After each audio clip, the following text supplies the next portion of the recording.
बहुत ऐसा हताशपन लगने लगे और लगने लगे कि हमारा कोई साथ देने वाला नहीं है। आपको ऐसा लगने लगे कि हम अकेले हो गए और मंजिल मिल नहीं रही। कनेर के फूल को हल्दी और कुंकुम में लगाकर कनेर के पुष्प को सोमवार की अष्टमी के दिन माँ जगतजननी की पीठिका का स्मरण करेंगे। ये शिवलिंग है और ये जो पीठिका है जहाँ पर शिवलिंग रखा है, गोल जो पीठिका दिख रही है या चौकोर हो या जो भी आकृति की हो पीठिका, और ये जल निकलने वाला जलाधारी का कनेर का जो पुष्प होता है उसमें कुंकू और हल्दी लगाकर सोमवार की अष्टमी के दिन जब बहुत हताश हो जाए, कोई साथ देने वाला ना मिले और कोई बड़ी उलझन में अगर उलझे पड़े हैं, एक कनेर का पुष्प इस पीठिका पर कहीं पर भी माँ जगतजननी की पीठिका पर किसी भी स्थान पर माँ तारा रानी का नाम लेकर एक बार अगर आपने सोमवार की अष्टमी के दिन पुष्प समर्पित कर दिया माँ तारा देवी के नाम से, पतिदेव महादेव और माँ शक्ति की कृपा अपने आप होगी और वो कार्य सफल होकर ही कहीं लग जाए आपकी जिंदगी में कि अब मेरा जीवन बहुत नरक सा निकल रहा है, बहुत कष्टमय निकल रहा है। ये बेलपत्री लेना,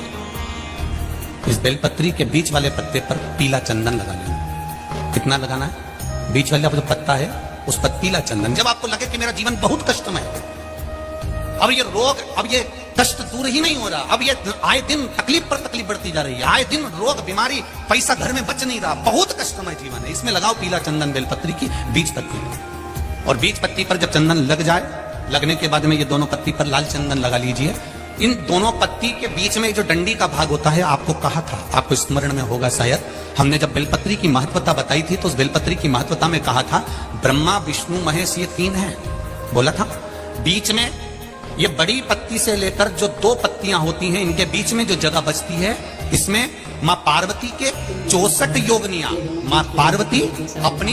पूर्ण सिद्धि के साथ में जितनी भी देवी के स्वरूप हैं वो माता 64 योगनियां देवी के स्वरूप में यहाँ पर विराजमान होती हैं। दो पत्ती के नीचे से जो डंडी होती है नीचे तक, ये पूरी डंडी में 33 कोटि देवी देवताओं विराजमान होते हैं इस पूरी डंडी के अंदर। तो ये बीच वाली पत्ती है,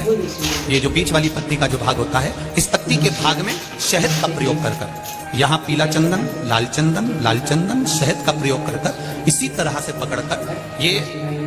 बेलपत्री की जो डंडी है वो अशोक सुंदरी पर जब आप समर्पित करें तो जहां से जल बहता है उस ओर पर इस पत्ती को चढ़ाकर केवल आपके हृदय की बात कहकर देवाधिदेव महादेव से कोई भी शिव जी का मंत्र, पंचाक्षर, नमः शिवाय, षडाक्षर, ओम नमः शिवाय, श्री शिवाय नमस्तुभ्यम, या महामृत्युंजय मंत्र, जो शिव का मंत्र हो आपके पास में, उसको बोलते हुए देवाधिदेव महादेव को धीरे धीरे जल की धार चढ़ाना प्रारंभ करो। जल की धार जब पूर्ण होने लगे, उसमें थोड़ा जल बचे, तब अशोक सुंदरी पर जो तुमने बेलपत्र चढ़ाई है वहां उस जलधार को चढ़ा। ये प्रयोग आपको केवल सोमवार की अष्टमी पढ़ने पर ही करना है। कौन से दिन करेंगे? जम के बोलिए जरा।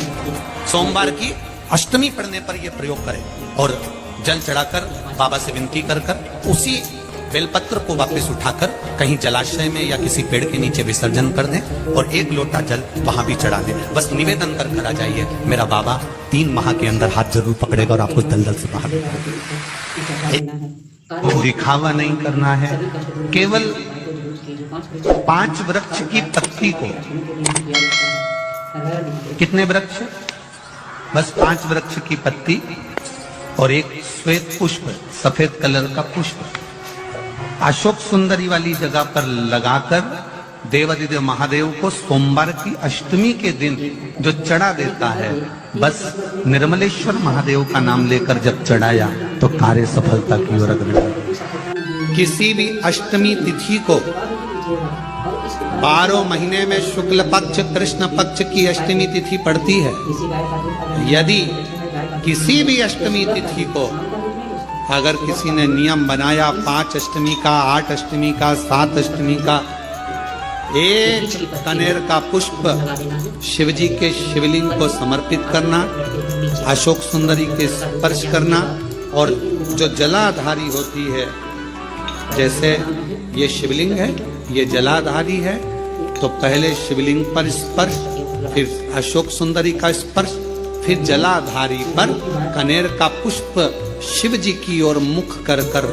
अर्थात जैसे मानो ये कनेर का पुष्प है तो ऐसा शिवलिंग का स्पर्श करते हुए जलाधारी पर जो समर्पित करता है भगवान शंकर उसके मन की कामना को पूर्ण जरूर करते हैं। एक कनेर का शुद्ध शरीर की बात से